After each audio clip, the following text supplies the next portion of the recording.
Nguva yekunamata, moyo unovawa, touya kuna Jesu, ponesi wedu, nekutenda touya, kuchishangu chedu, ora pawa wakaneta, shakana kakuwayo, mukuna mata, tino komborerwa, ora pawa wakaneta, shakana kakuwayo, nguva yekunamata, tenzi oswedera, anetsitsi kunzwa vana vachichema, zvese tinozviisa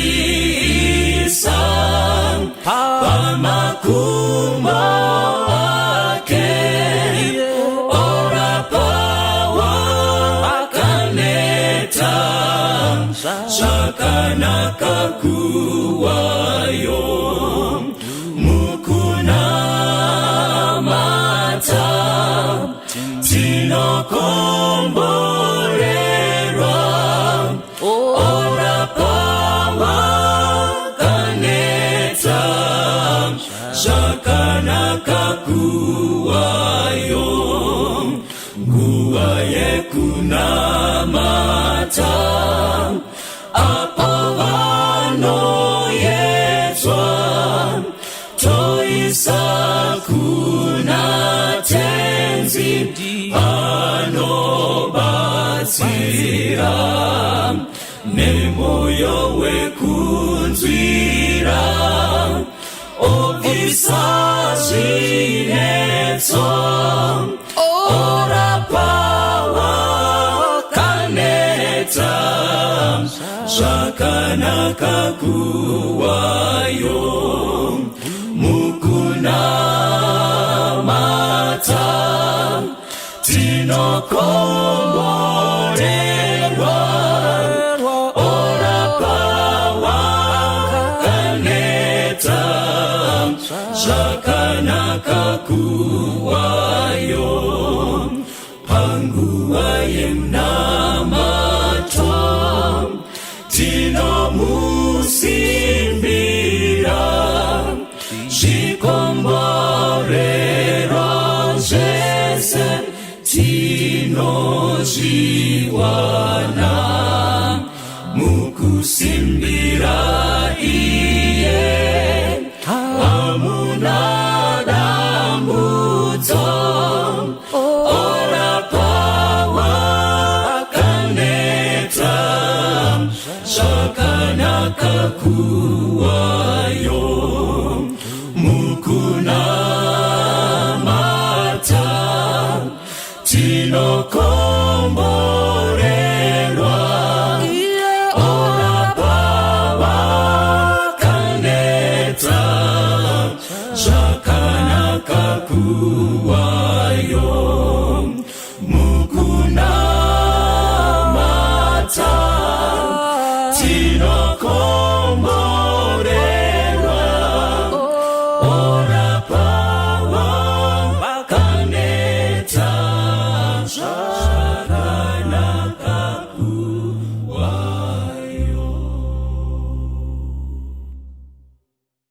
Ndokwazai mose muzita raShe namuponesi wedu Jesu Kristu.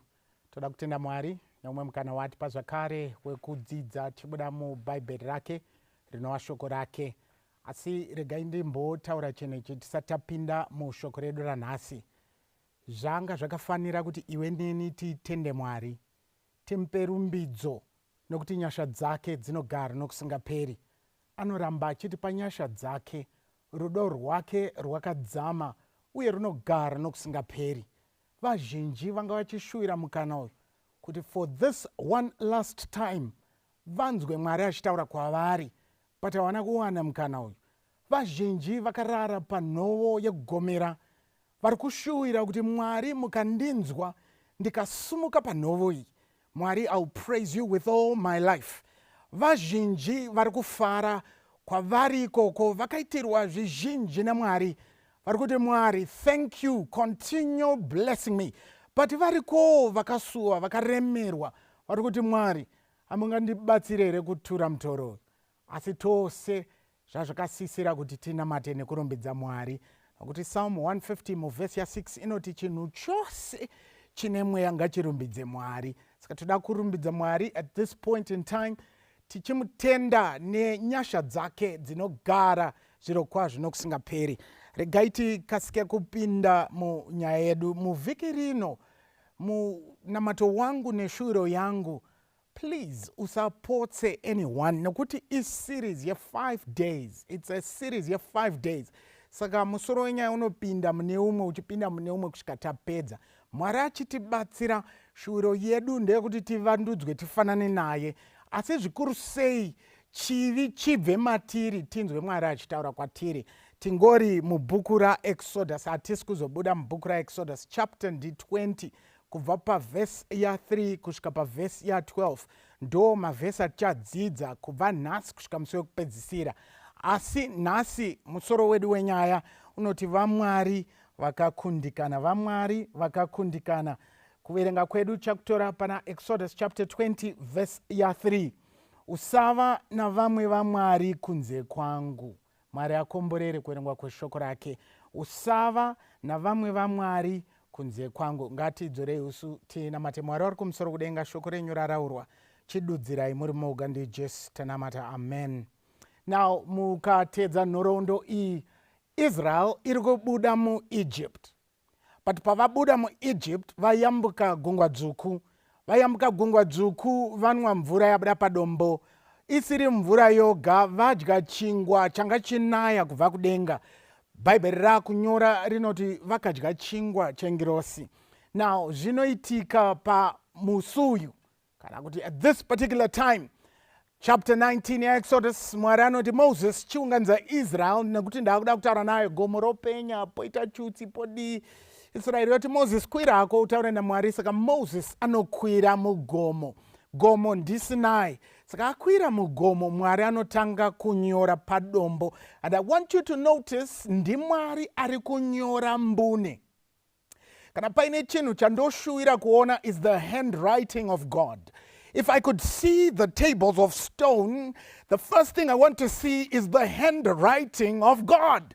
Saka Mwari anotanga kunyora, and the first thing chaanonyora anoti usava na vamwe vaMwari kunze kwangu. Now, ndikaitingora panhora vhesi iri mbijana tichipinda mariri. Now, kana makateerera vhesi iri, Mwari paari kuti usava na vamwe vaMwari kunze kwangu. Number one, Mwari ari kuacknowledge kuti pakati penyu nepasi pamunogara vana Mwari wakawanda. Saka Mwari ari kuisa pachena kuna Moses. Moses achazoudza Israeri kuti Mwari is acknowledging, ari kubvuma kuti vana Mwari wakawanda. But usava nevamwe vaMwari kunze kwangu. Saka the first commandment is a commandment iri kutaura kana kuti iri kuratidza sufficiency, kukwana nekuzara. Saka Mwari ari kuti I acknowledge kuti vana Mwari wakawanda. Alright? But usava na vamwe vaMwari kunze kwangu. I alone am enough. Ndiri ndese ndakakwana, ndiri ndese ndakazara, ndiri ndese is all you need. Mubvunzo wandoda kuti mufunge pazasi pepfungwa dzenyu, sei iriyo yabva yasarudzwa kuti iite the first commandment. Alright. Saka regai ndingokupai mafambiro ari kuita Israel ichibuda muEgypt. Now Israel ichibuda muEgypt, ndoda kuti mucherechedze paiva nemarudzi akavakomberedza. Alright. Saka nechekuwest, alright, kune maPhilistines. All right, saka Israel yakananga Canaan. But on the western side, kune ma-Philistines. Now, ma-Philistines ana mwari wao. All right, mwari wao anonzi Dagon. Now, Dagon chi half fish, half moon. Saka Dagon ndo anonamatwa ne ma-Philistines. Saka ma-Philistines anogara necha ku west. Ma-Israelites akananga Canaan. But ku west kune ma-Philistines. Ma-Philistines anonamata Dagon. Dagon aina matirwei. Now Dagon I half fish, half moon. Dagon aina matwa because Dagon ndiye mwari wehowe. Saka kana voenda kunoredza, manera awo aitsumba kudambuka kana vanamata mwari wao Dagon. Saka ndi mwari anovapa muriwo. Dagon at the same time ndi mwari anoita kuti mbesa dzavo kumunda dzibve. Ndi mwari anoita kuti mbesa dzavo dzisapfukutwe, dzisaore, dzisatsve mumunda, dzisanyure mumunda. Dagon ndiye anonaisa mvura. Dagon ndiye anoona kuti mbesa yabuda. Dagon ndiye anoona kuti mbesa yasvika. Dagon ndiye anoona kuti mbesa payakohwewa haina kupfukutwa, haina kudyiwa nemakonzo, yagara mudura. Saka Dagon is a God who secures and who promises prosperity. Saka ndiye mwari wema-Philistines ari necheku west. But Israel yakananga Canaan, all right? Now, necheku north, all right, kune ma-Phoenicians. All right? Saka pavari kuenda Canaan, ku west kune ma-Philistines. Ma-Philistines anonamata Dagon. Dagon anopromisa security and prosperity. Now, ku north kune ma-Phoenicians.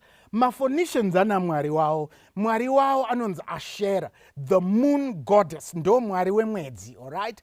Saka mwari uyu ibasa rake ibasa rekuti whoever no anamata ma-Phoenicians, they should be fertile, all right? Regaiti mbogara pa kweka nguwa. Fertility, both kuma-Hedden vasinganamati neku Israel. Kana paine chino chaikosheswa is to be fertile. Fertile kana kuti fertility yaimirira productivity. Hapana munhu angasingakoshesi kuti aberekewo munhu wese. That's why throughout the Bible mukazoverenga Mwari achitosarudza Abraham kuti simuka ndiende newe, dambudziko rariripo rari dambudziko refertility. Sarah na Abraham could not produce. Saka therefore ku Israel jese nevaHedden, fertility was a hot topic. Saka Israel pairi kunanga Canaan, pakadzika pemoyo yavo nendangariro vari kuti asi tinodawo kubereka, asi tinodawo kuva nezvibereko, tinodawo kusiya zvizukuru, tinodawo kuzobata vana vedu, tinoda kusiya rudzi ruchikura, tinoda. Saka it's a persistent problem at the back of their minds. Saka pavari kufamba vachienda Canaan, vanoti vakasangana nedzidziso yema-Phoenicians, vakaona Asherah akunamatwa. Asherah waimuwana pazvinhu 2. Chekutanga, Asherah vaimisa a pole, all right? Saka yaiiswa mugrove, kana kutogona kuti mubani. Saka vaimisa danda mubani. Danda iri ndo raimirira Asherah. Saka parinomiririra Asherah, kana uri kuda ka small version ka Asherah kemuhomwe kaivezwa. Saka kakari kachivezwa kemukadzi, asi mukadzi uyu ane zvimazamu zvihombe. Saka ishepi yemukadzi, but kari kachindori kana kuti kachidhori kanokwana muhomwe. Asi kana wakuda kunamata Asherah, taienda mugrove kana kuti mubani, tonomira pamberi pepo. Saka Asherah manamatirwo ake ainamatwa nenzira iyi. Vanhu vaitoenda kwakuine mapriest nemapriestess ainamata Asherah. Saka rangarirai Israel iri parwendo vakananga Canaan. Saka vakamira ndokuona chinamato chema-Phoenicians. Saka vaiti kana vonamata Asherah, mapriest nemapriestess, vaitanga the procession. Saka paiimbirwa poridzwa udimbwa nemimhanzi yakasiyana-siyana. Now kana mweya waAshera wasimuka, paiwanikwa vainzi matemple prostitutes. Saka matemple prostitutes aripo, but a prostitute rangarira ipfambi but iri yechikadzi. Paiwanikwawo male prostitutes. Saka Israeri zviri mumaziso. Saka vaiti kana vona mata Ashera, kana music yarira, vaitanga kuona vanhu vakunakidzwa, mabhacha achibviswa, mapriestess osimudza kupa signal kuti yasvika nguva. Chachisiri chinhu chinoshamisa kuti patemberi kunamatwa kwaAshera vanhu vatange kurara vese. It was not an uncommon thing. Zvaisanyadzisa kwakuri kutonamata. That's why michona pana Exodus chapter 32, Moses ari mugomo. Israel noti Aaron, zviri zvaMozisi uya hatichazivi. Tigadzirire vamwe vaMwari, ndo panogadzirwa chimuru, vanhu votanga kutamba. Mukazoverenga verse ya 6 na 7. Moses akudzika, asangana naJoshua vakudzika. Joshua noti pane kuungudza kuri kuitika mumusasa. Moses oti hakusi kuvungudza, pari kufarwa. Mukazozvirava zvakasangana, the worship of Ashera. Saka paiitwa ma-sexual orgies. Saka kwakutori nema-temple prostitutes, nema-temple dogs. Alright, daita ntine nguva tarapanura vhesi rekuna Deuteronomy kuti handitambiri chegumi chembwa, ndo imbwa dziri kutaurwa idzi, ma-temple dogs, the male prostitutes outside the female prostitutes. Saka Israeri yakatarisa kunamatwa kwaAshera, vakati kana matiro aka kanoita zvakadii kuti timbokapinzawo, because Mwari wedu isusu anongonamatwa straightforward. Ende ndega ndikuudze, kana wakunamata Mwari hazvidi ma-emotion, hazvidi ma-feeling. Saka zvinogona kungoita kunge pasina zviri kuitika, asi pane zviri kutoitika. Saka maIsraeri akaona akati Ashera anonakidza. But remember, kuwestern side waona manamatiro aDagon. Akati Dagon ndiye anopa prosperity. Ashera ndiye the goddess of pleasure. Right? They're the goddess of sex and fertility. Now, vari munzira vakananga Canaan. To the eastern side, kwakuine maMoabites. maMoabites ana mwari wavo ndi Chemosh kana kuti Moloch. Saka maMoabites, manamatiro avaita Moloch mwari wavo kana kuti Chemosh, vaitora vana vonovapirisa. Right?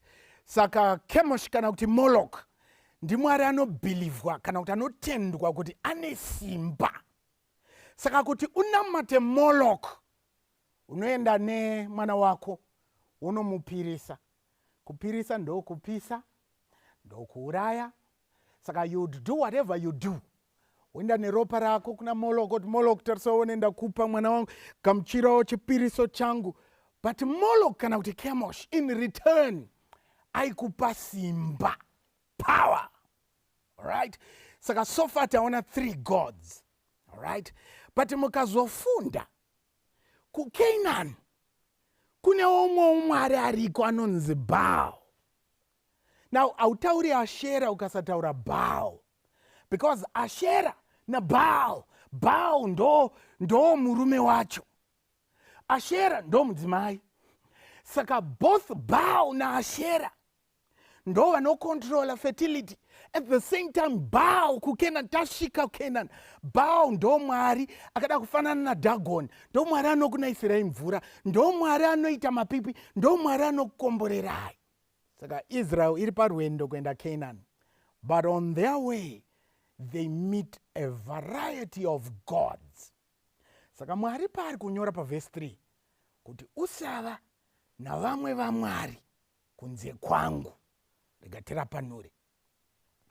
Usava navamwe vaMwari pamberi pangu kana kuti kunze kwangu, because ukaifunda muruvara rwacho chairo, vhesi iyi yaifanirwa kuverengwa ichiti usava nevamwe vaMwari vanoungana pamberi pangu asi kunze kwangu.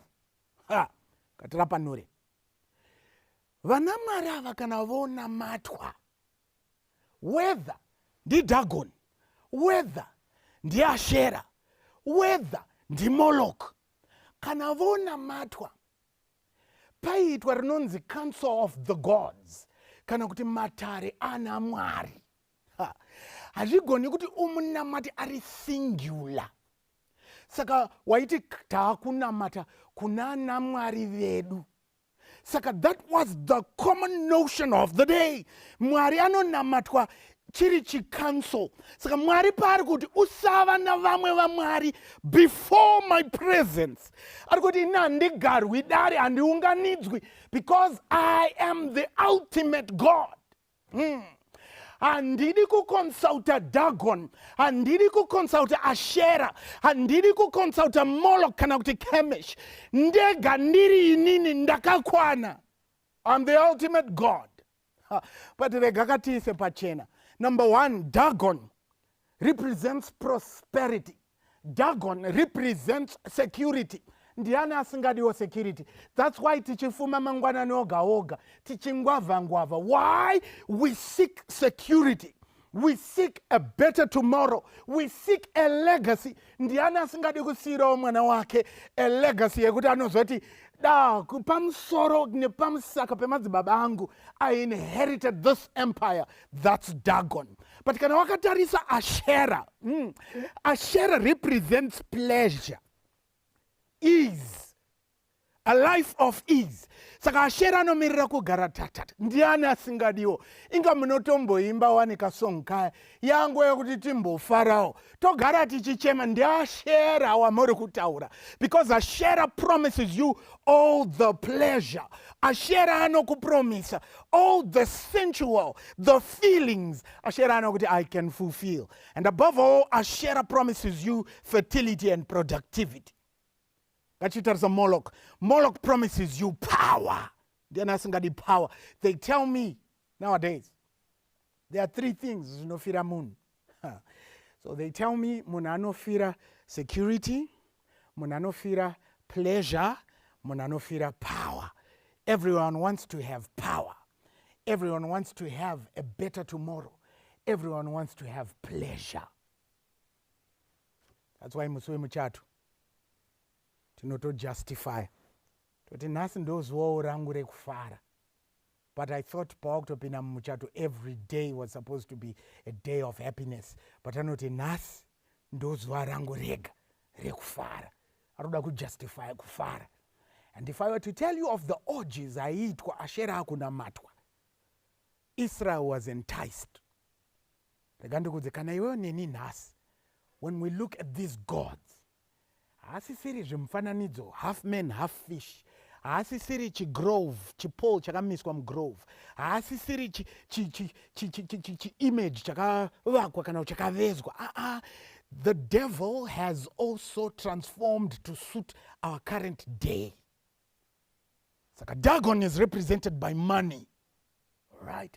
Saka Dagon amari kune vanhu vekuti kana vakungwava kana nguva yekuti agare pamberi pe-TV yake anzwe Mwari achitaura kwaari just for 5 minutes. They don't have time.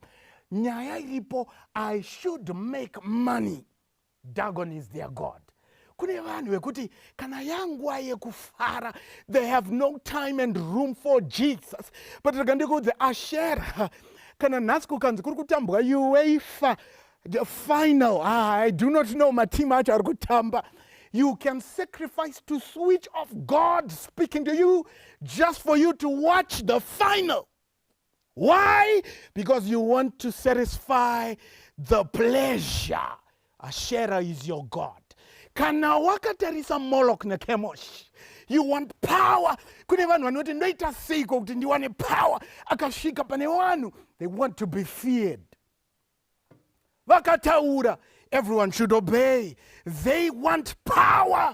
And when they look at Moloch or Chemosh, they can do anything. Muma newspaper mazuva pfuura makaiverenga nyaya. Kune kamwana kakagurwa musoro, kakagurwa maoko, Why? It's because someone is willing to sacrifice to Moloch. Why? Because they want power. Not just power, they want money. Remember, it's a council of gods. Thou shalt have no other gods before me. Aragoti Israel. Iwe mtereri kusanganisira nini? Ndirinde ganda kakwana. I can be your prosperity. I can be your pleasure.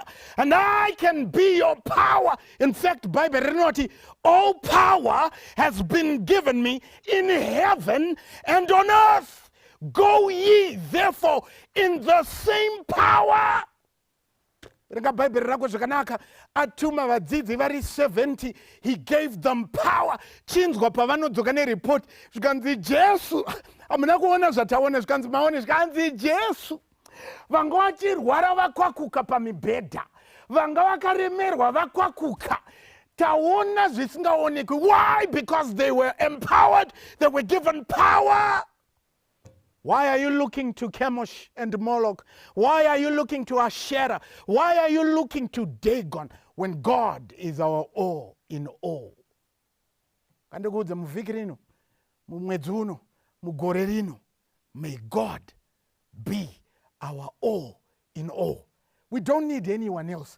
Mwari akakwana, haadi supplement, haadi complement. Him and only him is sufficient. And one last thing, why this is the first commandment.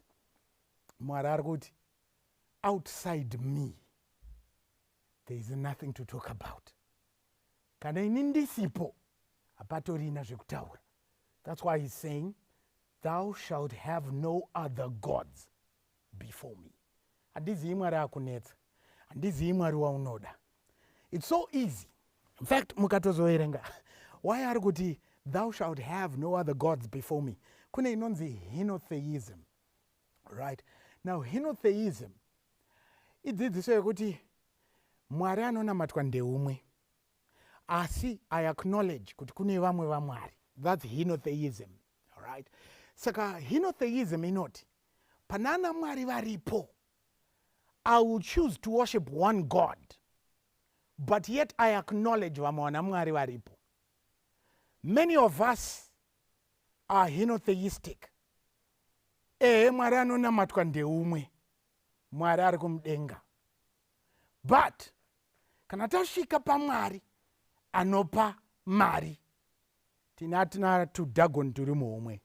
Kana tasvika paMwari anopa pleasure, tinana Ashera vari muumwe. Kana tasvika takuda Mwari wepower, tinana Moloch. Saka we'll come to the God in heaven, but mumoyo nemuhomwe we have other false gods. But regandikuti ndiwana Mwari vakakundikana. But we have one God who does not fail, one God who has all power, one God who can give us everything we need. Only kana tauya kuna Mwari. Chidiso chakwe kuti uri Mwari, today I want to throw away all these other gods because they are failed gods. I want to worship you and only you.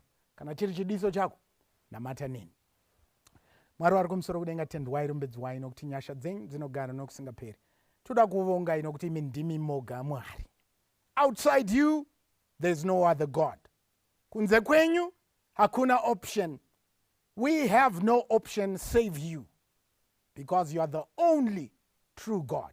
And this is life eternal, that we may know you, the only true God. Chiwayo na baba una maya ni mkoma ni msikana uyu. Tikuziye izhiri nani. Muwe Mwari wedu anogara nokusingaperi.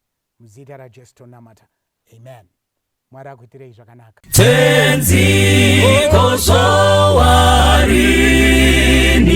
musati masvika, moyo yedu yaneta nekungumirira, yowarini yonguwa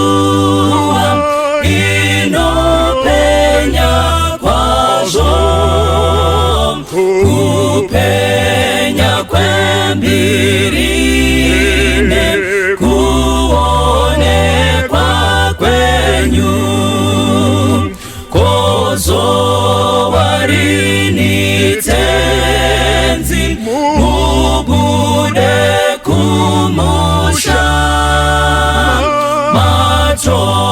matononoka tenzi vamwe vadzokera, tenzi vatendi venyu vazara nezvivi, vashoma vakamira murufaro rwenyu, mutsanyi vakarara, chemanyi vamuke, vanoyeranga vati tenzi aswedera, mwenje yenu ifute, chiuno zvisungwe, vese vagadzirire kumuona tenzi, mutsanyi vakarara, chemanyi vamuke,